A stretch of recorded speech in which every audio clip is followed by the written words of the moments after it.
بسم اللہ الرحمن الرحیم۔ السلام علیکم ورحمۃ اللہ وبرکاتہ۔ شیخ سعدی بیان کرتے ہیں، ملک زوزن کے بادشاہ کا ایک وزیر تھا جو بڑا شریف الطبع اور نیک سیرت انسان تھا۔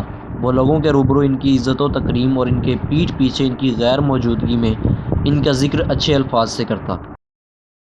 اتفاق کی بات ہے کہ اس سے ایک ایسی حرکت سرزد ہوئی جسے سلطان نے اچھا نہ جانا اور ناراضی کے طور پر اسے جرمانہ کر دیا اور سزا بھی دی۔ بادشاہ نے جن سپاہیوں کو اس کی نگرانی پر مقرر کر رکھا تھا، انہیں اس وزیر کے سابقہ انعامات و احسانات کا اعتراف تھا اور وہ اس کے مرہون منت شکر گزار بھی تھے۔ لہٰذا وہ نگرانی کے دوران اس کے ساتھ بڑی نرمی اور ہمدردی سے پیش آتے رہے اور اس کے حق میں کسی قسم کی ڈانٹ ڈپٹ اور سختی یا سزا کو انہوں نے مناسب نہ جانا۔ اگر تو دشمن کے ساتھ صلح یعنی امن و امان سے رہنا چاہتا ہے تو جب بھی وہ تیری پیٹھ پیچھے تجھے برا بھلا کہے تو اس کے روبرو اس کی تعریف کر۔ ظالم یعنی دشمن کے منہ سے آخرکار برے الفاظ ہی نکلتے ہیں، لہٰذا اگر تو چاہتا ہے کہ وہ تیرے بارے میں کڑوے یعنی برے الفاظ استعمال نہ کرے تو اس کا منہ میٹھا کر دے، یعنی اس کے ساتھ نیکی اور اچھا سلوک کر کے اسے خوش کر۔ بادشاہ کی طرف سے اس پر جو الزامات عائد کیے گئے تھے، ان میں سے چند ایک سے تو وہ بری ہو گیا، لیکن باقی الزامات کے سبب قید میں ڈال دیا گیا۔ کچھ عرصہ بعد کسی قریبی ملک کے بادشاہ نے اسے خفیہ پیغام بھجوایا کہ اس جانب کے بادشاہوں نے آپ جیسے بزرگوار کی قدر نہ پہچانی اور آپ کی توہین کی۔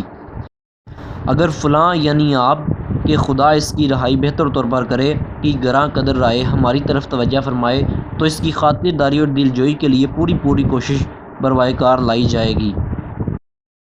علاوہ ازیں اس سلطنت کے بڑے بڑے سردار اس مذکورہ وزیر کے دیدار کے مشتاق اور اس خط کے جواب کے منتظر ہیں۔ وزیر کو جب اس سے آگاہی ہوئی تو وہ کسی آنے والے خطرے یعنی اگر بادشاہ کو معلوم ہو گیا تو کیا بنے گا، اس بات سے ڈر گیا۔ چنانچہ اس نے موقع و مصلحت کے مطابق ایک مختصر سا جواب اس خط کی پچھلی جانب لکھ کر بھجوا دیا۔ ایک شاہی ملازم کو بھی کسی طرح اس خط و کتابت کا پتہ چل گیا۔ اس نے بادشاہ کو اطلاع دی کہ فلاں شخص جسے حضور نے قید کر رکھا ہے قریبی ملکوں کے بادشاہوں سے خط و کتابت کر رہا ہے۔ بادشاہ نے اس امر کی تحقیق کا حکم دیا۔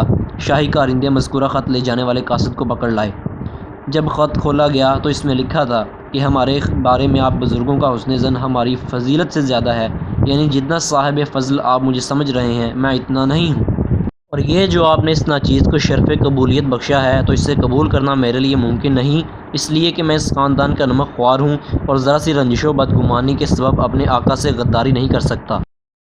وہ شخص جو ہر وقت تجھ پر مہربانی و بخشش کرتا ہے، اگر زندگی میں ایک مرتبہ یعنی کبھی کبھار تجھ پر ذرا سی سختی کرے تو اسے قابل معافی سمجھ، یعنی اس کا برا نہ منا۔ بادشاہ کو اس کی یہ حق شناس خصلت پسند آئی اور اس نے اس وزیر کو قرت اور مال و اکرام سے نوازا اور اس سے معذرت چاہی کہ مجھ سے خطا ہو گئی جو میں نے تجھے بے گناہ تکلیف پہنچائی ہے۔ وزیر بولا، جہاں بنا ناچیز کے نزدیک اس معاملے میں آپ کی کوئی خطا نہیں ہے، یہ تو اللہ کی طرف سے میرے مقدر میں لکھا جا چکا تھا کہ مجھے کوئی ناگوار حادثہ پیش آئے، سو یہ تکلیف آپ کے ہاتھوں اور بھی بہتر و مناسب ہے کہ آپ کے مجھ خاکسار پر بہت سے احسانات اور سابق نعمتوں کے حقوق ہیں، اور داناؤں کا کہنا ہے کہ اگر تجھے لوگوں سے کوئی تکلیف پہنچے تو اس کا برا نہ منا، اس کا رنج نہ کر، کیونکہ مخلوق کی طرف سے نہ تو کسی کو راحت پہنچتی ہے اور نہ کوئی تکلیف، یعنی یہ سب اللہ ہی کی طرف سے ہے۔